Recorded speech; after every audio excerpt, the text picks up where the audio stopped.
విశాఖ జిల్లా సిపిఎం 24వ మహాసభలను విజయవంతం చేయాలని పిలుపునిస్తూ విశాఖలో ఆ పార్టీ కార్యకర్తలు బైక్ ర్యాలీ నిర్వహించారు. గడిచిన 3 ఏళ్లలో చేసిన పోరాటాలు, భవిష్యత్తు ప్రణాళికలను నిర్ణయించడానికి జిల్లా మహాసభలు ఎంతో కీలకమని సిపిఎం నాయకుడు కృష్ణారావు ఈ సందర్భంగా అన్నారు. ఈ నెల 28, 29 తేదీల్లో పెందుర్తిలో జరగనున్న మహాసభలకు ప్రజలు పెద్ద ఎత్తున తరలి రావాలని పిలుపునిచ్చారు. కాగా భద్రాద్రి కొత్తగూడెం జిల్లా దమ్మపేట మండల కేంద్రంలో మండల కార్యదర్శి సుంకుపాక ధర్మ అధ్యక్షతన వేడుకలు ఘనంగా నిర్వహించారు. ఈ సందర్భంగా కామ్రేడ్ యార్లగడ్డ ఈశ్వరరావు పార్టీ జెండాను ఆవిష్కరించారు. 100 సంవత్సరాలలో కమ్యూనిస్టు పార్టీ ఎన్నో పోరాటాలు చేసి విజయాలను సాధించిందన్నారు. స్వతంత్ర ఉద్యమం నుంచి నేటి తెలంగాణ ఉద్యమం వరకు తెలంగాణ విముక్తి కోసం, ఈ దేశ విముక్తి కోసం విరోచితంగా పోరాడిన పార్టీ కమ్యూనిస్టు పార్టీ అని నాయకులు, కార్యకర్తలు అన్నారు.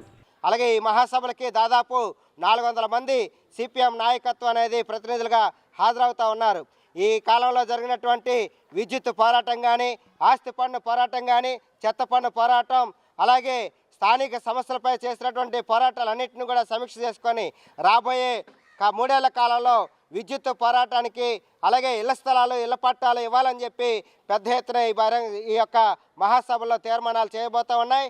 దాదాపు ఈ మహాసభల్లో 35 సమస్యల మీద, కార్మిక ప్రజా సమస్యల మీద తీర్మానాలు కూడా చేయబోతూ ఉన్నాయి. ఈ మహాసభల్ని, బహిరంగ సభని, ప్రదర్శనని ప్రజానీకం జయప్రదం చేయాలని చెప్పి మీ ద్వారా ప్రజానీకానికి విజ్ఞప్తి చేస్తూ ఉన్నాను.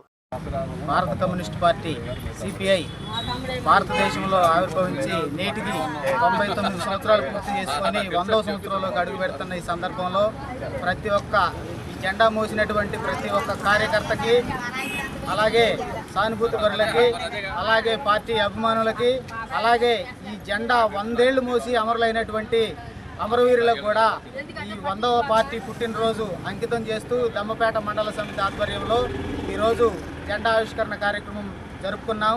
అలాగే ఈ జెండా కోసం పనిచేసినటువంటి ప్రతి ఒక్క కార్యకర్తకు కూడా ధన్యవాదాలు తెలియజేస్తూ, మున్ముందు కూడా ఎర్ర జెండా కింద పనిచేస్తున్నటువంటి కార్యకర్తలు కానివ్వండి, అమరులైనటువంటి వీరుల కానివ్వండి, వారి ఆశయాలను ముందుకు తీసుకెళ్తూ నడుస్తామని మీ అందరికీ తెలియజేస్తూ జై సిపిఐ.